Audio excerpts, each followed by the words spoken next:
नमस्ते दोस्तों मुद्दा जरूरी में आप सभी का स्वागत है। दोस्तों, विदेशी संस्कृति कभी कभी बहुत भारी पड़ती है। रिश्ते टूट जाते हैं, परिवार टूट जाते हैं, लेकिन क्योंकि विदेशी संस्कृति और विदेशी सोच के चलते लोग इसे आज एक आम बात मानने लगे हैं। कोर्ट ने कुछ समय पहले एक डिसीजन दिया जिसमें उसने एडल्ट्री यानी अवैध रिश्तों को वैध कहा। उसमें सज़ा का जो प्रावधान था उसको ख़त्म कर दिया। और क्योंकि पहले एडल्ट्री नाम से जो कानूनी प्रावधान था उसमें जो पुरुष था उसको सज़ा का प्रावधान था, उसमें महिला को छोड़ दिया जाता था। लेकिन अब एक खबर के मुताबिक भारत सरकार द्वारा जो नया कानून का मसौदा तैयार किया जा रहा है, जिसमें भारतीय कानून संहिता जो नई बनाई जा रही है उसके अंदर दोबारा से एडल्ट्री को शामिल किए जाना और दोनों ही महिला और पुरुष दोनों को ही सज़ा का प्रावधान का कहा जा रहा है। आखिर ये रिश्ते क्या वास्तव में हमारे देश में इस तरह के कानून जिसमें एडल्ट्री को सज़ा से हटा दिया जाए ठीक है, या जो नया कानून आ रहा है वो दोबारा से आना ठीक है? इसी विषय पर आज हम चर्चा के लिए बैठे हैं। इस कार्यक्रम में हमारे साथ मौजूद हैं जाने माने अधिवक्ता पंजाब और हरियाणा हाई कोर्ट से श्री नरेंद्र आहूजा जी। आपका बहुत बहुत स्वागत है आहूजा जी इस कार्यक्रम में। आहूजा जी, जिस प्रकार से पहले सुप्रीम कोर्ट ने जो अवैध रिश्ते हैं उसको अपराध की श्रेणी से हटा दिया था एक ऐतिहासिक निर्णय के बाद, और उसके बाद काफ़ी उसमें जो है लोगों ने उसके बारे में काफ़ी कुछ कहा कि क्योंकि विवाह एक पवित्र बंधन होता है हमारी संस्कृति में, हमारे देश में, ख़ास तौर पे हिंदू सनातन धर्म में विवाह को अलग नहीं किया जा सकता, ख़त्म नहीं किया जा सकता, कानूनी तौर पे ख़त्म किया जा सकता है, और अन्य मतों की तरह नहीं है कि 3 तलाक दे दिया या डाइवोर्स दे दिया। तो लेकिन इसके अंदर अब जो दोबारा से लाने का जो प्रयास किया जा रहा है, जिसमें ये कहा जा रहा है कि एडल्ट्री को दोबारा से कानूनी अपराध घोषित किया जाए, जिसमें महिला और पुरुष जेंडर इक्वलिटी की बात की जाए और दोनों को ही सज़ा का प्रावधान रखा जाए। तो आपको क्या लगता है कि ये हमारे देश में लागू होना चाहिए? इस तरह की बहुत सारी चीज़ें हैं जो हमारी संस्कृति से जुड़ी नहीं हैं, तो आपकी क्या राय है इस पे? देखिए अमित जी, मेरे विचार में तो निश्चित रूप से इसे मेरे देश के अंदर लागू होना चाहिए। उसका कारण क्या है? हमारे यहाँ विवाह, आपने एक कार्यक्रम भी किया कि किस वैदिक विधि के बाद ही उसे विवाह कहा जाता है, तो वह सप्तपदी है। अग्नि के समक्ष पवित्र अग्नि को, यज्ञ की अग्नि को साक्षी मानते हुए वर और वधु अपने परिवारों की उपस्थिति में विशेष वेद मंत्रों के द्वारा, जो कि ग्राह्य सूत्र से लिए गए, और उसमें उस वेद मंत्रों के पाठ के उपरांत आचार्य के समक्ष एक संकल्प लेते हैं और गृहस्थ आश्रम में प्रवेश करते हैं। कानून क्या कहता था? कानून इसमें जो पूर्व में था, जब माननीय उच्चतम न्यायालय ने अपना एक फैसला दिया और उसके बहुत दूरगामी परिणाम, घातक परिणाम मैं कहूंगा, दुष्परिणाम मैं कहूंगा, जो कि मेरे समाज पर पड़े, तो वह दुष्परिणाम ये थे कि जब उनका फैसला आया तो कहने लगे कि ठीक है, एडल्ट्री बेसिस हो सकता है तलाक का, डाइवोर्स का, लेकिन एडल्ट्री कोई आपराधिक कृत्य नहीं माना जाएगा। इससे पूर्व जो कानून था वह ये था कि एडल्ट्री यानी कि किसी भी एक गृहस्थ आश्रम में रह रहे पति और पत्नी, यदि कोई बाहर का व्यक्ति उस गृहस्थ में पत्नी के साथ संबंध स्थापित करता है, तो उस व्यक्ति को 5 वर्ष की सश्रम कारावास की व्यवस्था उसके अंदर थी। लेकिन माननीय उच्चतम न्यायालय ने पता नहीं किन दलीलों पर विश्वास करते हुए और उन दलीलों पर सहमत होते हुए उस समय ये निर्णय दिया और उसमें ये कहा कि नहीं, ठीक है कि एडल्ट्री बेसिस ऑफ डाइवोर्स तो बन सकता है, तलाक का एक कारण तो बन सकता है, लेकिन एडल्ट्री को आपराधिक कृत्य नहीं माना जाएगा और ना ही वर और ना ही वधु, ना पति और ना पत्नी, इनमें से दोनों ही कोई भी दोषी नहीं माने जाएंगे, क्योंकि इससे पूर्व बहुत से फैसलों में माननीय उच्चतम न्यायालय यहाँ तक कि लिव इन रिलेशनशिप को भी मान्यता दे चुका था। और जब लिव इन रिलेशनशिप को मान्यता दे चुका, यानी कि दो बालिग व्यक्ति अपनी इच्छा के साथ सहमत रहते हुए एक साथ एक छत के नीचे बिना विवाह किए रह सकते हैं, तो विवाह का औचित्य ही कहाँ रह जाता है। एक प्रश्न उठता था, लेकिन ये मान्यता भी मिली। और जब ये मान्यता मिली तो इस बात के ऊपर भी बल दिया जाने लगा कि जब इतनी छूट दे ही दी गई और इतना खुलापन मेरे समाज के अंदर आने ही लगा है, तो तय रूप से इस बात को भी मान लिया जाए कि ठीक है, विवाह अपने स्थान पर, वो अपने घर में, लेकिन पति या पत्नी यदि बाहर भी कोई विवाहेतर संबंध भी स्थापित करते हैं, तो उसमें कोई भी आपराधिक कृत्य ना माना जाए, और इसी पर फैसला माननीय उच्चतम न्यायालय ने सुना दिया। लेकिन जब हम सभी कानूनों का भारतीयकरण करने लगे, अर्थात आज से पहले जो भी कानून थे वह कहीं ना कहीं अंग्रेजों के द्वारा हमें दिए हुए थोपे हुए कानून थे, लेकिन हमारी अपनी आवश्यकताओं के अनुसार, हमारी संस्कृति के अनुरूप, हमारी संस्कृति का पोषण करने वाले कानूनों की जब देश के अंदर मांग उठी और सरकार भी इस बारे में चिंतन करने लगी, तो पूरी की पूरी दंड संहिता, साक्ष्य संहिता आदि आदि को बदलने की जरूरत महसूस हुई।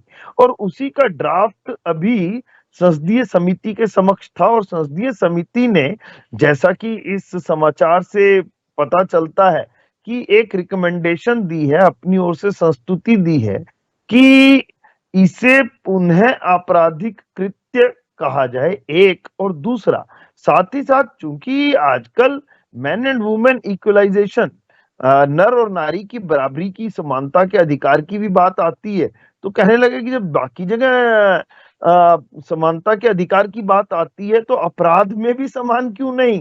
पहले जहां लड़की को या वधु को या पत्नी को छोड़ दिया जाता था उस एडल्ट्री के कारण, अब वो पत्नी भी अपराध की बराबर की भागी होगी यदि वह किसी पुरुष गैर मर्द के साथ विवाहेतर संबंध स्थापित करती है।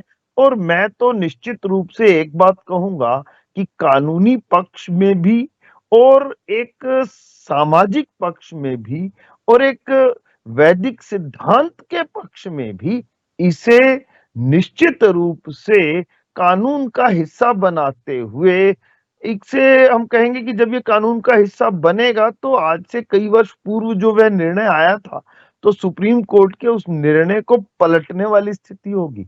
तो एक अच्छे काम के लिए यदि पलटना भी पड़े तो बिल्कुल उचित है। इससे पूर्व में भी संसद ने माननीय उच्चतम न्यायालय द्वारा दिए गए बहुत से निर्णयों को कानून में संशोधन करते हुए या कानून बनाते हुए पलटा है। शाहबानो का केस इसका एक महत्वपूर्ण उदाहरण हमारे सामने है, जिसे राजीव गांधी की सरकार में पलटा गया था। पलटने की आवश्यकता थी नहीं थी, ये एक बहस का मुद्दा है, और हमारे वैदिक सिद्धांतों के अनुसार अनुसार तो पलटने की कोई आवश्यकता नहीं थी। और अभी सरकार ने 3 तलाक को आखिर अवैध घोषित किया ही, और अन्य बहुत से इस्लामिक कंट्रीज में ऐसा किया गया। तो निश्चित रूप से मेरे राष्ट्र के अंदर एडल्ट्री को पुनः अपराध घोषित किया जाना अत्यंत आवश्यक है, यदि हम अपनी संस्कृति में विवाह नाम की इस संस्था को बचाना चाहते हैं, घर परिवारों को अभी भी संयुक्त बनाए रखना चाहते हैं, डाइवोर्स को कम से कम स्तर तक ले जाना चाहते हैं,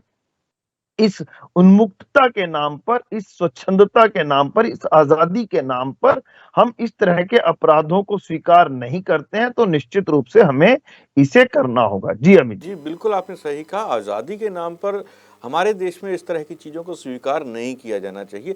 आखिर आज़ादी किस बात से? आपको जीने की आज़ादी है, आपको खाने की आज़ादी है, आपको रहने की आज़ादी है, कपड़े पहनने की आज़ादी है, हर चीज़ की आज़ादी है। लेकिन कुछ चीज़ें समाज अपने एक दायरा बनाता है, अपनी एक सामाजिक जिसे कह लीजिए ज़िम्मेदारियाँ बनाता है। समाज अपना एक एक दायरा इस तरह का बनाता है कि उस दायरे में रह के आदमी एक अच्छे से एक अच्छा जीवन जी सके। लेकिन आज़ादी की नारा लगाकर, आज़ादी की बात कर कर कि हमें हर तरह की आज़ादी की आवश्यकता है, उसमें एक पति और पत्नी को अगर कोई व्यक्ति ये कहता है कि कानूनी तौर पर अगर वो अ, अपराध नहीं है एडल्ट्री, यानी एडल्ट्री शब्द को मैं आपको थोड़ा सा एक्सप्लेन कर दूं। एडल्ट्री मतलब विवाह के बाद संबंध, एक्स्ट्रा मैरिटल अफेयर, अगर वो कानूनी अपराध नहीं है तो उसमें जो व्यक्ति है, जो दूसरा व्यक्ति है, अगर पति इस तरह की हरकत करता है, अडल्ट्री करता है, तो पत्नी को एक तरह से धोखा दे रहा है। वो 420 ही कह सकते हैं, 420 तो बनता ही है। या पत्नी अगर अपने पति को धोखा दे रही है, उसके विश्वास को तोड़ रही है, तो एक तरह से विश्वास तोड़ना, विश्वास भंग करने का, तो एक तरह से ये गलत चीज़ सामाजिक भी है, क्योंकि कोई व्यक्ति आप पे विश्वास करके चल रहा है। इसी तरह का एक मामला हाल ही में पंजाब और हरियाणा हाई कोर्ट में वहाँ भी आया। उसमें भी एक व्यक्ति जो विवाहित था, वो एक अविवाहित महिला के साथ रह रहा है, तो उसका कहना था कि हम लिव इन रिलेशनशिप में रह रहे हैं। तो उसको भी जो हाई कोर्ट थी उसने कहा कि नहीं, आप विवाहित हैं तो ये लिव इन रिलेशनशिप नहीं हो सकती है। तो इस तरह के मामले जहां आ रहे हैं आजकल, जो कोर्ट्स हैं वो काफ़ी संवेदनशील हो रही है। इस विवाह का जो पूरा का पूरा स्ट्रक्चर है उसको लेकर हाल ही में जैसा जिस केस की अभी नरेंद्र जी आपने बात कही थी कि सतपति की होना जरूरी है विवाह के अंदर, तो इस तरह की जो चीज़ें हैं, आपको क्या लगता है कि अब जो कोर्ट्स हैं वो इन चीज़ों को लेकर भी बहस करने लगी हैं? जैसे मैंने 2 केस अभी बताए कि ये जो एडल्ट्री को लेकर बात हुई, और उसके बाद पंजाब और हरियाणा हाई कोर्ट का जो केस जिसमें ये कहा गया कि अगर कोई विवाहित व्यक्ति बिना तलाक दिए किसी और के महिला के साथ रह रहा है तो वो सही नहीं है, और ये चीज़ लिव इन रिलेशनशिप में नहीं आती, उनको सुरक्षा नहीं दी जा सकती। उन दोनों महिला और पुरुष ने सुरक्षा की मांग की थी, तो सुरक्षा नहीं दी जा सकती। तो ये चीज़ें कहीं ना कहीं अब हमारे समाज में बहुत ज़्यादा आपको नहीं लग रही हैं? उनका फ़ायदा लोग तोड़ बनाकर जो है फ़ायदा उठाने का प्रयास करते हैं। दूसरा, वैसे तो ये देखने में एक तरह से धोखा ही है अपने पार्टनर को, तो इसके बारे में आप क्या कहेंगे? देखिए अमित जी, बिल्कुल निश्चित रूप से। मैं तो एक वाक्य से प्रारंभ करूँ और फिर इस बात को पूर्णता की ओर ले जाऊँ। यथा राजा तथा प्रजा, अर्थात जैसी सरकार होती है ना, वैसा ही बाकी अन्य भी निर्णय लेना प्रारंभ कर देते हैं। अब यदि सरकार, मैं समझता हूँ कि केंद्र में जो अभी फिलहाल में सरकार है, वो कहीं न कहीं भारतीय मूल्यों को, भारतीय संस्कृति को, अपनी प्राचीनतम जो सनातन पुरातन धर्म है उसको यदि सुरक्षित रखना चाहती है, और उसे सुरक्षित रखने के क्रम में ही इस विवाह नामक संस्था को बचाना चाहती है। और विवाह नामक ये जो बहुत आवश्यक संस्था है, जो किसी भी परिवार को ही नहीं आगे बढ़ाती, अपितु समाज की भी और वृद्धि करती है, और यदि ये ठीक से चलती है, तो राष्ट्र की सुरक्षा में भी सहायक सिद्ध होती है। क्योंकि आखिर माताएँ और पिता ही तो मिलकर के बच्चे में राष्ट्र प्रेम के संस्कार या सिद्धांत भरते हैं और उनको सामाजिक मूल्यों के बारे में बतलाते हैं। यदि ऐसा होने लगता है तो तय रूप से उसका प्रभाव माननीय न्यायालयों पर भी पड़ता है, और माननीय न्यायाधीश जो अंततः इसी समाज का अंग ही तो हैं, और समाज जब अपने पुरातन सनातन मूल्यों की तरफ लौटता है, तो उन्हें भी उन मूल्यों की सुरक्षा करना, या मैं कहूँगा कि उन मूल्यों को संरक्षण देना आवश्यक प्रतीत होने लगता है। फिर वही अदालतें जो एडल्ट्री को एक क्राइम से खत्म कर देती हैं, यानी कि जो एक अ, गृहस्थ जीवन में विष घोलने वाला बाहरी व्यक्ति, या कोई लड़का या लड़की, दोनों पुरुष या नारी कोई भी हो सकती है, और यदि वह एक गृहस्थ आश्रम में विष घोल रहा है, तो उसे पुनः अपराध की श्रेणी में लाना या उस दिशा में निर्णय अब न्यायालयों द्वारा दिया जाना, तो ये निश्चित रूप से समाज के बदलते हुए मूल्यों की ओर ही इंगित करता है। अर्थात हम भी अब कहीं न कहीं इस पाश्चात्य अंधानुकरण की आंधी से हट करके, जो कि हमें विकास की ऊंचाइयों से विनाश की ओर निरंतर लेकिन बहुत तीव्र गति से धकेल रही हैं। और मैं एक वाक्य कहूंगा जो कि बहुत महत्वपूर्ण रहेगा। हम विकास की ऊंचाइयों से विश्व गुरु होते हुए ना जाने क्यों इस पाश्चात्य अंधानुकरण के कारण, भोगवाद और विलासिता की संस्कृति के कारण, इस खुलेपन और नंगेपन के कारण उस ऊंचाई से निरंतर लुढ़कते जा रहे हैं। और हम उन गहरी खाइयों की तरफ जा रहे हैं जिनके नीचे पड़ी हुई कई पुरानी संस्कृतियां आह्वान करती हैं और हमें कहती हैं, आओ तुम भी इनमें समा जाओ, आओ तुम भी अपना अस्तित्व समाप्त कर लो। देखिए ना, मिस्र की सभ्यता हो, यूनान की सभ्यता हो, अन्य ऐसी कई सभ्यताएं हैं जो बिल्कुल लुप्त प्राय या समाप्त हो चुकी हैं, मृत हो चुकी हैं।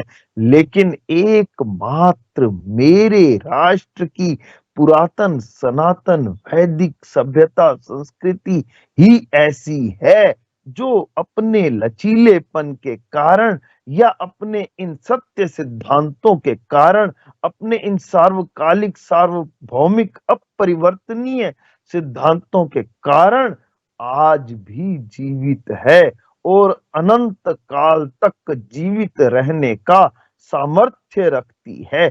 इसलिए इस संस्कृति के अवमूल्यन के जितने भी कारक होंगे, चाहे वह पाश्चात्य संस्कृति का अंधानुकरण हो, चाहे वो विलासिता हो, चाहे वो भोगवाद हो, चाहे वो बाजारवाद हो, चाहे नंगेपन को ही आधुनिकता समझना हो, चाहे खुलेपन के नाम पर ये जो उन्मुक्त सेक्स चल रहा है, इन पर जब अंकुश लगेगा तो तय रूप से अंकुश केवल और केवल मेरे राष्ट्र की पुरातन सनातन वैदिक संस्कृति ही लगा पाएगी।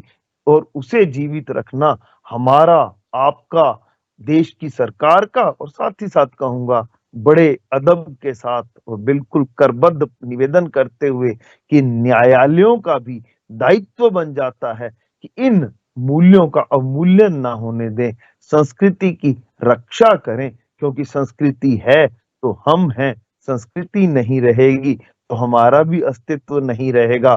धर्म एव हतो हन्ति, धर्मो रक्षति रक्षितः।